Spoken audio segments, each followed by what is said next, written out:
Welcome to the Let's Talk with Paula show, where we talk about hot topics. And we bring people on, they sing, dance, write books, we talk about just about everything and anything. There's certain things that we will not talk about, okay? I have to laugh because somebody, my guest, was talking about some topic that we will not talk about, okay? But anyway, one thing that Attorney Bill brought up last week, because I think they just made that announcement, and I think we only talked about it on one show, and I think that we need to let these people know as well. Mm-hmm. It's about the financial aid. If you have a student loan that's in default, okay? Here again, in our last show, we talked about how easy it is for you just to pick up the telephone and call somebody, okay? But before we go into that conversation, I'm gonna let my guest, which is almost, I'm gonna say a co-guest as well, co-host as well, because he's been hanging in there with me for a minute, okay, along with Attorney Bell, before COVID. And so if you would introduce yourself, sir, please. Yes, absolutely, Paula. My name is Ross Levin. I'm the Executive Director of Roots of Mankind. We are a nonprofit here in Prince George's County. We are located in Greenbelt, where we provide financial empowerment. We also help people in foreclosure. We also help people but we also help veterans, and we also do a number of other things as well. Okay, and so you even though you do those things, you're a man of many topics as well. Absolutely. You are. Absolutely. You are, talk about almost anything. But they did make an announcement last week that it was another one of those things that the president signs his name to. And it was about the financial aid, people that are in default. And that I think it was after April 14th that they were going to start cracking down on those people. It was right after the tax season. It was either April 14th or it was May 3rd. I'm not sure. It's one or the other. But I would suggest, whether it was April 14th or it was May 3rd, I would suggest that you call, if you are in default, I would suggest that you call your lender or you call student.gov, okay, and find out where your student loan is, because I think the paper that was signed off on was that, if you're in default, they are coming after you. So you need to call on your own, okay? We were just talking about that on our other program that we just did, the Lady Nighthawk show on. Reverend Ross brought up the fact that if you're having a problem with your mortgage, that you need to call your lender and have a conversation with them to see what they can do to help you, okay? Do not call. And so the same thing is with this financial aid scenario that's going on here. Student loans. Student loans. Well, they mess with people's financial aid too at the schools, at the school level, yes, the financial aid at the school level. They have a problem there too. So you need to go to your financial aid office at your school and find out what's going on with your student loan there. But what we're talking about right now is, what did you say? Student loans. The student that are in repayment. The student loans, okay. So if you in default, okay, you need to call you need to call those people right away, and see whether or not it's something you can do, or something you can work out, or whatever, because this would be a bad time for people to start snatching your check. Because they said they don't care what it is. If it's a Social Security check, if it's your paycheck, your income tax check, it doesn't matter. If you don't talk to those people and have a conversation with them, they're gonna take back whatever they need to take back. So if you're in default, and only you know if you're in default, okay, you need to pick up the telephone or go on the website for your lender that's handling in your financial aid, or you need to call studentgov.com and see what it is, the information is that they're giving out there on who you need to call and how you need to call. Because when they say Social Security, they talking about people that are over 65, so they're coming after you too if you're in default, okay? So you need to check on your student loan. Now, What I'm finding out though is because sometimes I call places just to see if I could give you a phone number, and a lot of them are not answering the phones. A lot of them are giving you websites to go on to, and so if you're a senior citizen, you're not familiar with the internet, I would suggest that you get one of your younger family members to help you go online and look, okay? Or talk to one of your church members or somebody to help you go online and look and see what your status is for your financial aid, for your, your student loans. It's very important that you check on that. It's very important to make sure that you're in good standing, and also, if you're not, to find out what it is that you could do so you can get in good standing, and if they have any programs that are sitting out there that can help you get into good standing, okay? Because we were talking about the mortgage company as well. You brought up some things about them in our last program. Right, so people that are past due with the mortgage your mortgage, people that are past due with the mortgage, it's important for them to speak with their mortgage company. And unfortunately, there are lists out there that people that are behind on mortgages, as well as student loans, that are delinquent. There are lists that people can buy, of course, and then market to people, and that's why there are letters that go out, similar to credit card offers for people that have, depending upon credit scores and things like that. And then, of course, people with home loans or people that are in default, where if there's a docketed foreclosure, for example, those letters are mailed out to homeowners and things like that.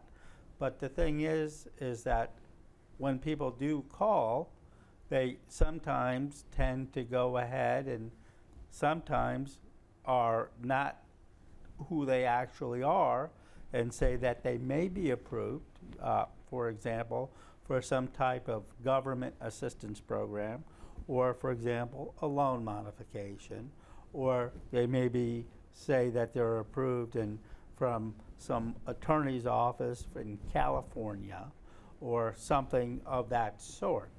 And they're not. And they're not. And what happens is that homeowners, say for example, that are in situations, or non-homeowners that are in situations, want to resolve your situation and sometimes make payments believing they're approved for a modification or approved for some assistance program, that there's actually not an assistance program. And I just spoke with someone today, actually a senior, that thought she was making monthly payments on her trial modification, and the modification was not a modification. It was $1,200 of payments times 3, and there was no modification. So what I'm trying to say is that be in contact with your mortgage company, be in contact with your student loan company, be in contact with the actual creditor. Do not make your monthly payment. Do not fall for some type of person that calls you up and says that there was so-and-so, even if it shows up on your caller ID as the company that your mortgage company is, or the student loan provider.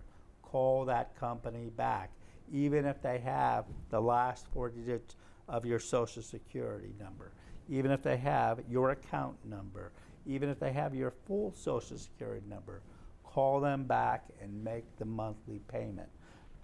Please don't fall victim of a scam where they try and go ahead and try and take advantage of you because you're in a situation. There's free help. You can call our organization. There are other organizations. You can call the Department of Labor, the Commissioner of Financial Regulation in Maryland. There's free help. Okay, please don't fall victim of a scam. There are plenty of people, especially now, especially what's going on in this economy. Please don't fall victim of a scam. And I'm going to say, for the people living in Senator Chris Van Hollen's district, their office is very helpful. Even before all this is going on now, you know, that you see him in the news with, I mean, his office has always been there for the people, okay? And if he doesn't know, a person in his office doesn't know, they would tell you who it is that you can contact. And I've been saying that before, you know, him getting involved in this other situation. He's always been there. He's always been a people person. And I know that his office will help you, and it will direct you and point you in the right direction. So if you live in, you know, Van Hollen's district, then, you know, I would give them a call. Not only that, call the person that's in your district. I'm quite sure that they'll help you as well, okay? Their phone numbers for them, that's what they're there. You put them in office, right? So, you know, call your own people. And like I said, if you don't know who, then he will refer you to whoever it is, the district that you're in, okay? The other thing is that there are people that, they have programs out here for people that are falling behind in their gas and electric and bills, okay? There are programs that are out. Call and see what those programs are, okay? So that you can need some help there. Don't let your gas get cut off. Don't let your water get cut off. Don't let your electricity get cut off, because there are programs that are out there that can help you and assist you in those programs. If you call, and let's go back to the student loan people. You know what your student loan people's mail look like. You understand what I'm saying? You know what your mortgage company mail looks like. You know, go back and look at something that you had when you first got your mortgage and make sure it's the same people. They might have changed the lender, but you know who you've been paying. So you got paperwork. If you get stuff mailed to you, you can go look and see whether or not this is the same number, or is this the right number? Right. You know, that way you don't have to get hung up in a scam that somebody's running down on you, because we are in the age where you have more scam artists that they could get information about you. All those things that he just named, they could get more information about you because they are hijacking, that's what I'm gonna say, people's accounts that for companies, hospitals, okay? I think last year I had like 6 different companies claim to be, I didn't call them, you know, I always got my good buddies I can always ask about, but it was 6 different companies that I got a letter from not from their company, but from the district that I live in, that telling me that these people have hijacked doctor's so-and-so account, okay? Well, the bank, I mean, I got one from the bank that said that they had gotten hijacked, okay? So they can get information about you with all that information he just named. So just because they say they are who they are, don't go for that either. You go back and look at some of your old mail that you got. Look at your mortgage, look at your electric bill, look at your gas bill, you know, and see whether or not those are the right companies or the right numbers, okay? Especially with your student financial aid. When they did that changeover from the federal government and they put you in touch with a servicer, you got mail from that servicer who's in charge of your financial loan. And go back and look, make sure that that's the right person, okay? Because there's so many scams that are out here. I see so many scams on the news where they have scammed people out of hundreds of thousands of dollars out their bank accounts, okay? Attorney Bell was in here, I think last week, that he was talking about somebody that they had declared them dead, okay? That because there's a loan, there's a document that's in IRS that some people got their hands on, right? And it's called the DML, Death Mandate List, okay? And what happens with that list is that he had 2 people that they got claimed some kind of way, you know, they were found legally dead and they can't even go to the bank to get into their money. Everything's been frozen, okay? And so that's important for you to know too, because there are lists out here. Now, if they declare you dead, it is not an easy thing for you to clear up. I saw that on a sitcom, okay?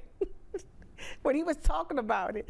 But he said that he's trying to help those people out, and it's not an easy thing that, that you can just, you know, you would think that you could prove yourself not being dead, but it's not an easy thing, he said.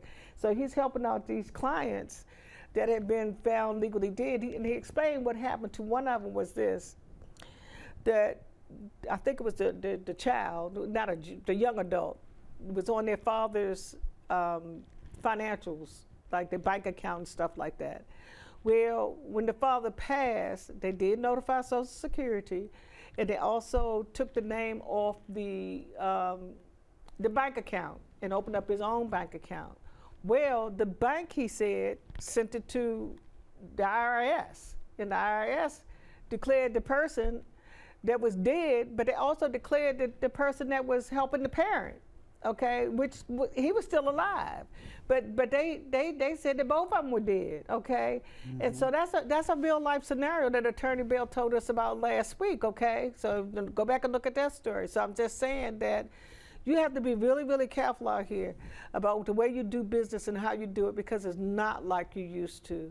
And you definitely don't want to be declared dead, because it's not something you can't touch. He said that people can't get any money, none of it, the mortgage money, the Social Security checks, or anything, because somebody filed them wrong, you know.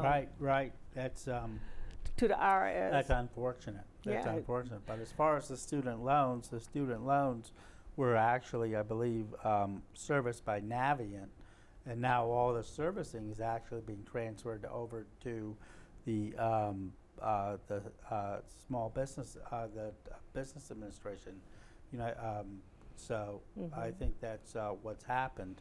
And it's important for the viewers to know that, like you had said, to go on the internet, to go ahead and look to where the servicing is being done, and not to go ahead and get the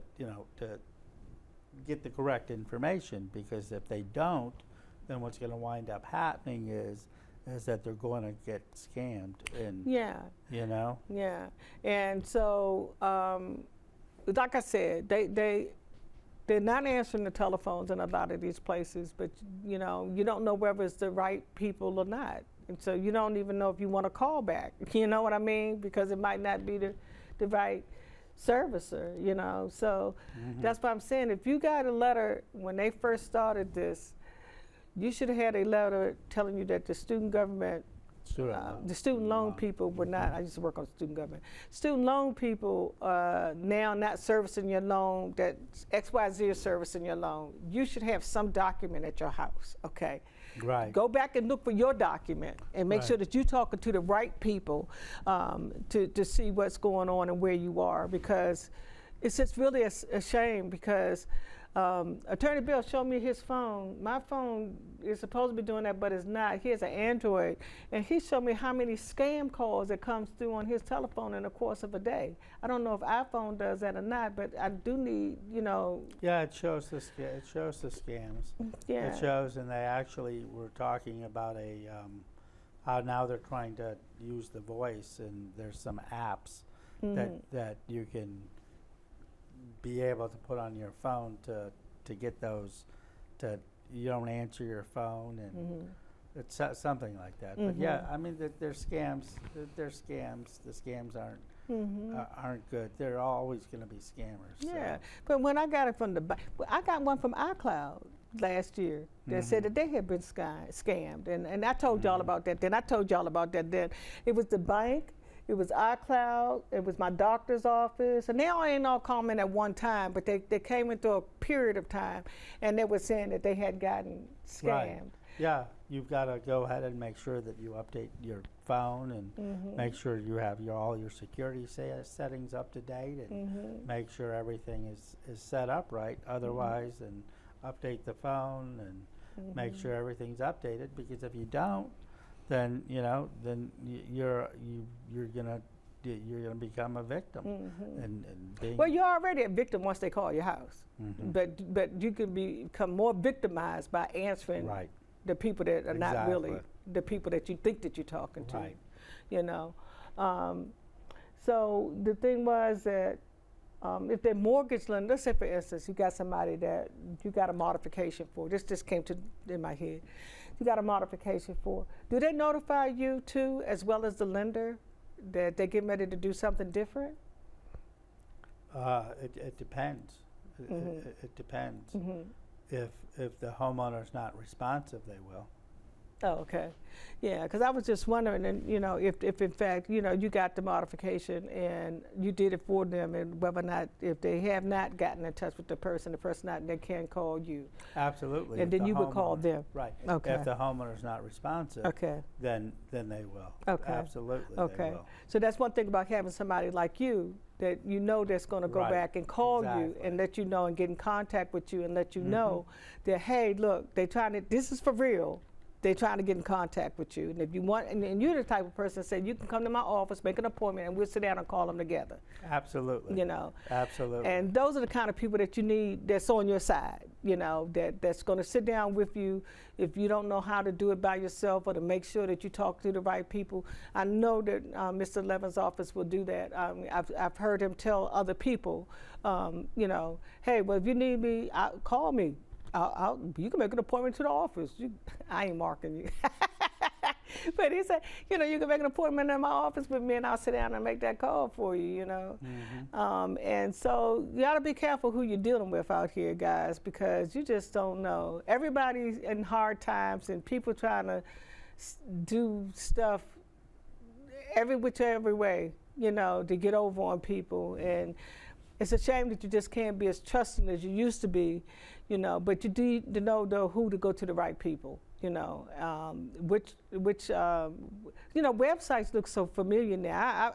I don't use websites because they make them look so much like another website that you don't know whether or not you got the right website or not. That's why I say that's why I like mail, okay? I can always go back and look at my mail. If somebody wants to duplicate, they can duplicate mail too, but I'm just saying, but it's easier for them to duplicate a website than it is for them to duplicate my mail.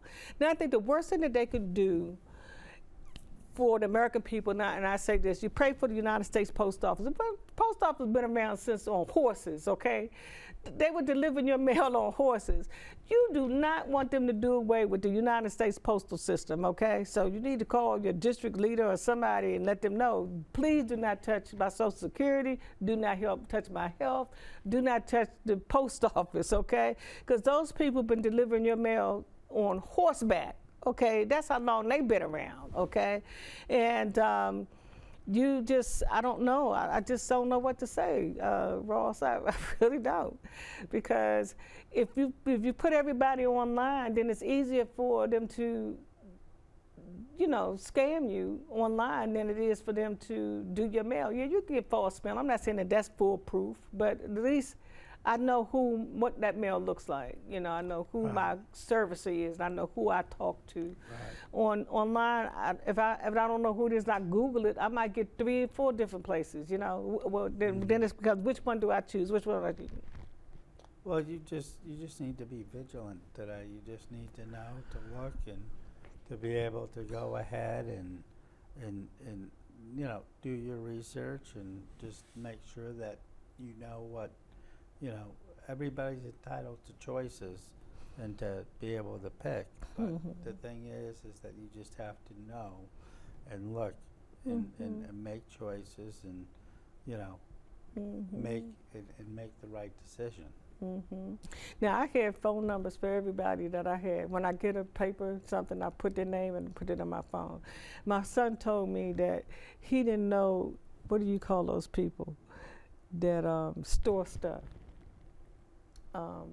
People that store, what you call them? The merchandisers? No. In your house, you just stock stuff up. What are those people called? Can't think of Delivery people? Who? Hoarders, right. Thank you. My son told me that he didn't know that you could hoard a telephone.